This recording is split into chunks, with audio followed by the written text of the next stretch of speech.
Chapitre 9. Une âme récalcitrante. Nous reprîmes aussitôt la route de Pendle. Lizzie avait hâte de regagner sa maison pour percer l'énigme de l'œuf de cuir et découvrir ses pouvoirs.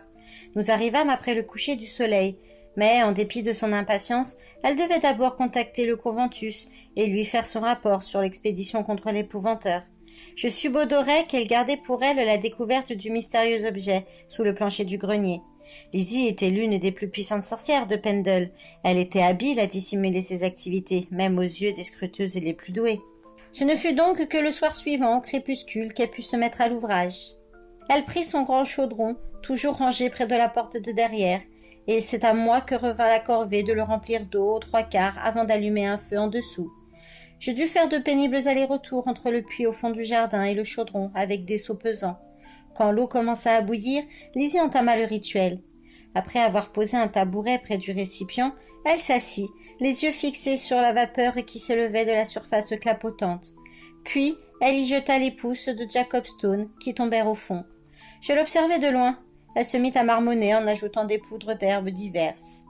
Habituellement, au cours d'un rituel, elle m'expliquait la raison de chacun de ses gestes. Là, l'enjeu était trop important pour qu'elle se soucie de le faire. En vérité, je connaissais déjà le nom et les pouvoirs de la plupart des plantes qu'elle utilisait. Je savais aussi que, quand la chair se détacherait des os, ce serait l'instant critique, celui où elle tenterait de prendre le contrôle de l'esprit du vieil épouvanteur pour lui extirper des informations. Il faisait tout à fait noir à présent. Pourtant, Lizzie n'allumait pas de chandelle. Je compris vite pourquoi. Une lueur monta du chaudron, de plus en plus intense, jusqu'à éclairer parfaitement le visage de la sorcière, sa bouche pincée, ses yeux révulsés. Le rythme de l'incantation s'accélérait. L'eau bouillonnait avec furie, et soudain, deux petites choses blanches en percèrent la surface, telles des brindilles écorcées, les os des pousses de l'épouvanteur. Puis ils disparurent dans un énorme nuage de vapeur semblable à une nuée d'orage, qui s'éleva jusqu'au toit de la maison. Je m'attendais presque à voir des éclairs en jaillir. Au lieu de quoi, un visage se dessina, celui que j'avais vu de nuit plus tôt, fixant la lune de ses yeux sans vie. C'était l'esprit de Jacob Stone. À ma grande surprise, le vieil homme ne paraissait pas effrayé le moins du monde. Il dévisageait Lizzie calmement, patiemment, sans prononcer un mot. C'était la première fois que j'assistais à l'évocation d'un mort. Les âmes des défunts cherchent d'abord leur chemin à travers les limbes. Après quoi, elles partent pour l'obscur ou pour la lumière, selon la façon dont elles ont vécu. Celles qui rejoignent la lumière ne mettent que quelques jours, tout au plus. C'est pourquoi Lizzie s'était montrée aussi pressée de pratiquer le rituel. Une sorcière qui réussit à évoquer un esprit avant son départ vers la lumière peut le retenir à son gré dans les limbes et le tourmenter de telle sorte qu'il se soumette à toutes ses volontés. En tant qu'épouvanteur, Jacob Stone savait sans doute à quoi s'attendre de la part d'une sorcière comme Lizzie. Il aurait dû être terrifié de se trouver à sa merci. Or, il ne manifestait pas la moindre crainte. « Tu es en mon pouvoir, vieil homme !» coassa Lizzie. « Tu me dis ce que je veux savoir et je te laisse partir. C'est aussi simple que ça. » Allant droit au but, elle demanda. « L'œuf de cuir que tu avais dissimulé sous le plancher de ton grenier, à quoi sert-il » ? « Je ne te dirai rien, » rétorqua tranquillement l'esprit de Jacob Stone. « J'ai consacré ma vie à combattre l'obscur et à protéger les braves gens du comté. Pourquoi devrait-il en être autrement après ma mort ?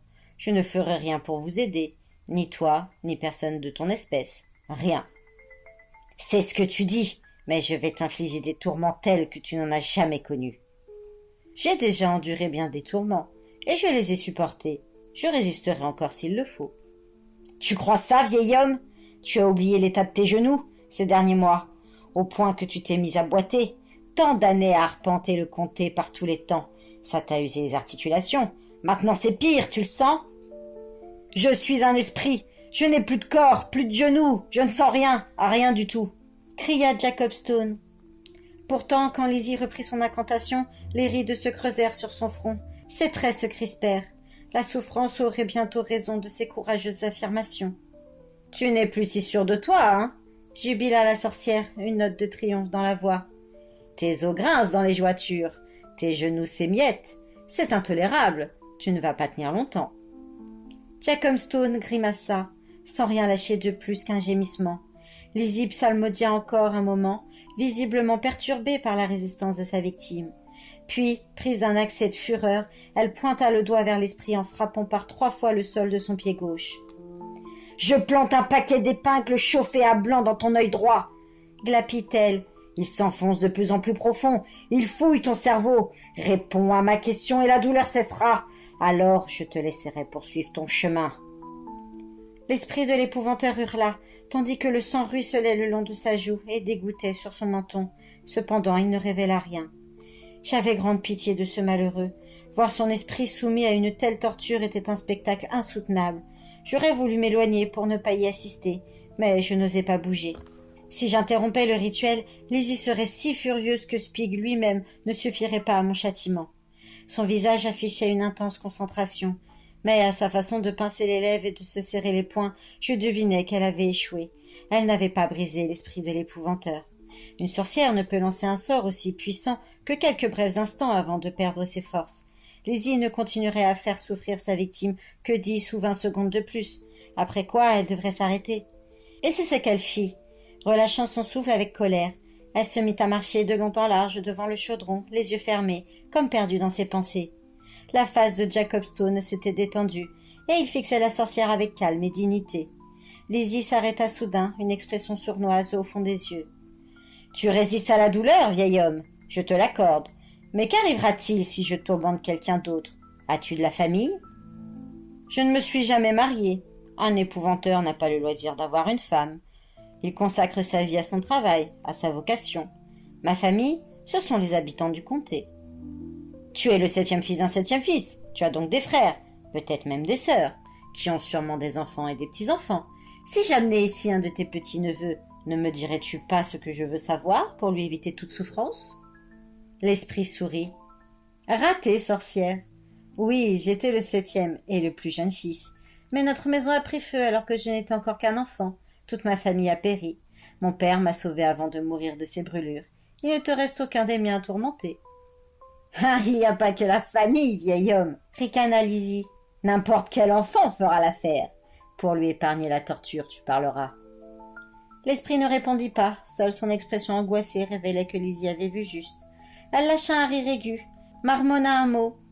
Aussitôt, le visage s'évanouit et le nuage suspendu au-dessus du chaudron se dispersa dans l'air nocturne. « Il restera piégé jusqu'à ce que je le relâche, » me dit Lizzie. « On enlèvera un enfant demain, peut-être même plusieurs. Je briserai sa résistance. Maintenant, va me faire à souper et dépêche-toi. » Je rentrai donc dans la maison pour m'occuper du repas, ravie de m'éloigner. Je n'aimais pas le tour que prenait cette affaire. Je savais que Lizzie avait tué des enfants pour leur prendre leurs os, mais l'entendre le dire à voix haute me retournait l'estomac. Quand elle aurait usé de l'un d'eux et obtenu ce qu'elle voulait de l'épouvanteur, le gamin n'aurait aucune chance de survie. Après le souper, Lizzie m'envoya faire la vaisselle, puis elle m'ordonna de nettoyer la table à fond. Elle inspecta ensuite attentivement sa surface, le nez au ras du bois.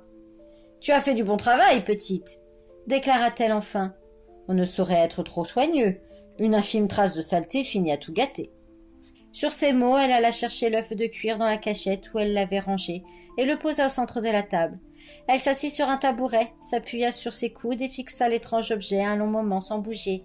Je n'entendais même pas sa respiration, à part un reniflement à 2 ou 3 reprises. Elle tentait d'en tirer le maximum d'informations. J'avais un mauvais pressentiment. Cet œuf était dangereux. Être dans la même pièce que lui me mettait mal à l'aise. « Qu'est-ce qu'il referme? Voilà ce qu'il faut découvrir. » marmonna Lizzie, plus pour elle-même que pour moi. Seulement pas cette nuit. Elle eut un léger frisson. Il y a de bons et de mauvais moments pour percer de tels mystères. Parfois, il ne faut pas forcer les choses. L'ouvrir risquerait de le détruire. Il existe d'autres moyens. Je vais y réfléchir.